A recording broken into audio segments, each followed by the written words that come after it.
Good morning, everyone. My name is Tanveer Ahmed. I welcome you all for the today online learning class.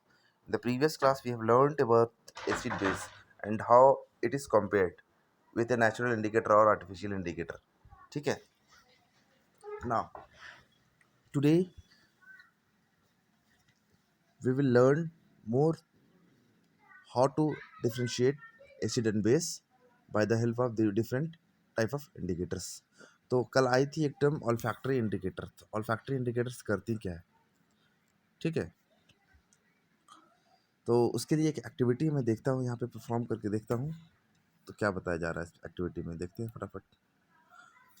पहली activity आपकी बताए activity 2.2 में take some fine chopped onion in a plastic bag along with some strip of clean cloth.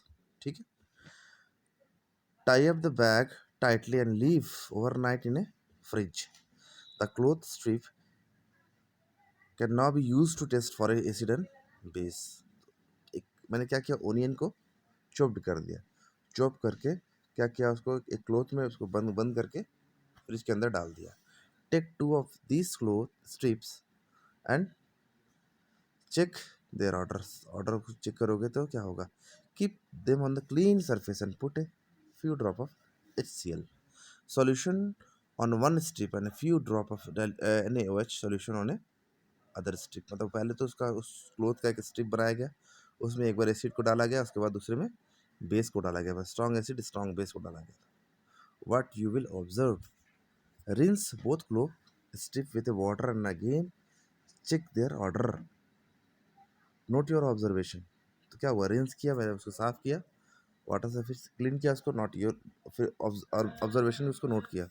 Not take some dilute vanilla essence and clove oils and check their orders. अब क्या लेना था वहाँ पे, take some dilute vanilla essence and clove oils and check their orders.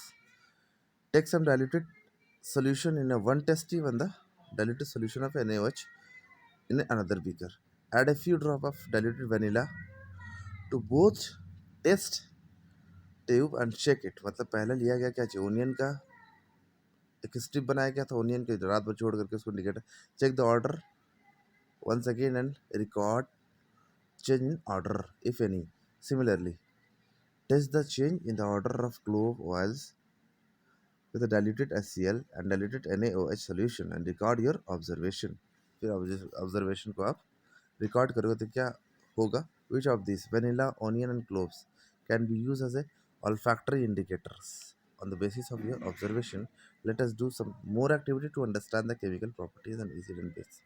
तो olfactory indicator क्या करती हैं, अलग अलग स्मेल से उसको हम लोग मतलब कि बता सकते हैं कि एसिड है या बेस है वो.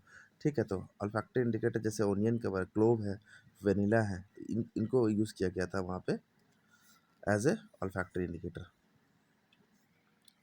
अब यहाँ पे देखते हैं एक्टिविटी 2.3 में. This activity need the teacher assistant. Set the apparatus and shown in a figure. ठीक है, तो यहाँ पे करना क्या है, आपको ध्यान से देखना और समझना है. Set the apparatus on a figure. Take the take 5 ml of diluted sulfuric acid in a test tube and add a few piece of zinc granule to it. पहले 5 ml लिया गया क्या चीज़, सल्फ्यूरिक एसिड, उसमें कुछ कुछ granules को डाला गया. What do you observe on the surface of granule, zinc granule. क्या देखोगे, तो वहाँ धीरे धीरे कुछ रिएक्शन शुरू हो जाएगा. Pass the gas through evolve through the soap solution. क्या हुआ कि मैंने एक पहले यहाँ पे सेटअप तैयार किया. सेटअप किया कि टेस्ट ट्यूब लिया, उसको स्टैंड में माउंट किया. माउंट करने के बाद उसमें एक कॉर्क लगाया. कॉर्क इस तरह लगाया कि इसमें जो पाइप थी उसको पूरा टेस्ट ट्यूब को लॉक कर दी. ठीक है ना.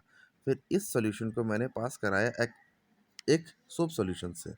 Y are bubble formed in the soap solution take burning near. तो क्या हुआ, क्या रिएक्शन से क्या होगा, यहाँ पे बबल का फॉर्मेशन हो रहा है. ठीक है, take burning candle near a gas filled bubble. what do you observe, repeat this activity with some more acid like a HCl, HNO3 and acetic acid. Are the observation and all the cases the same or different? तो देखोगे हर एक अलग अलग acid में उसका अलग अलग observation आता है. This activity we will perform in your laboratory, it will make you understand very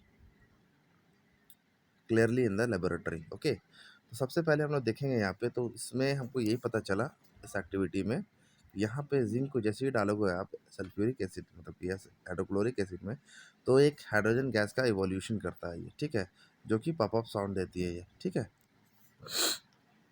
उसके बारे में भी पढ़ेंगे अच्छे से, एसिड का इफेक्ट क्या होता है, ठीक है। तो अब यहाँ पे हम देखते हैं, यहाँ पे कुछ बताई गई है आपको। Note that the metal in the above reaction displace hydrogen from the acid. तो मेटल क्या कर रही है, हाइड्रोजन को डिस्प्लेस कर रही है, ठीक है, एसिड से। This seen in the hydrogen gas, this is seen as a hydrogen gas. The metal combined with the remaining part of the acid and form an compound called a salt, जो क्या करती है, acid के remaining part से combine करके एक salt का formation कर रही है। Thus the reaction of metal with an acid can be summarised as, तो कह सकता हूँ जो रिएक्शन होती हैं एसिड और मेटल के बीच में, वो कैसे रिएक्शन होती है उनके बारे में समझिए। एसिड को जब भी आप मेटल के साथ रिएक्शन करवाओगे तो वो सॉल्ट प्लस हाइड्रोजन गैस को इवॉल्व कर। Can you now right the equation for the reaction you have observe, जो आपने देखा उसको क्या आप लिख सकते हैं उसको, ठीक है। तो इस एक्टिविटी को 2.4 में क्या करेंगे, तो यहाँ पर हम क्या लिखेंगे, एसिड की जगह यहाँ पर लिया मैंने HCl, है ना, एसिड की जगह मैंने क्या लिया, यहाँ HCl लिया, ठीक है। जिंक और मेटल की जगह Zn, इसको टू टाइम्स कर देंगे, ठीक है। तो क्या ZnCl2 बनाएगा, ये सॉल्ट हो गया, प्लस हाइड्रोजन गैस H2, है ना। एक्टिविटी 2.4 में मैं देखता हूँ उसमें क्या बताया गया। Place a few pieces of granules metal, zinc metal in a test tube. Add 2 milliliter of sodium hydroxide solution. अब क्या, अब वहाँ पे एसिड लिया था, यहाँ पे बेस ले रहा हूँ। अब warm the content of the test tube, उसको वार्म किया। Repeat the rest of the set steps as in the 2.3 में जो किया था। Record your observation, what you will observe. NaOH को जैसे ऐड करोगे तो यहाँ पे एक क्या करेगा, the reaction take place can be written in this form. तो NaOH plus Zn sodium zincate, है ना, सोडियम जिंकेट बनाएगी ये। We have again that the hydrogen is formed in the reaction, however such reaction are not possible with all metal, जो आके हर metal से possible वो नहीं होती, ठीक है। Okay, that's all for the today class. We will discuss further topic in the next part. Thank you. Have a marvelous day.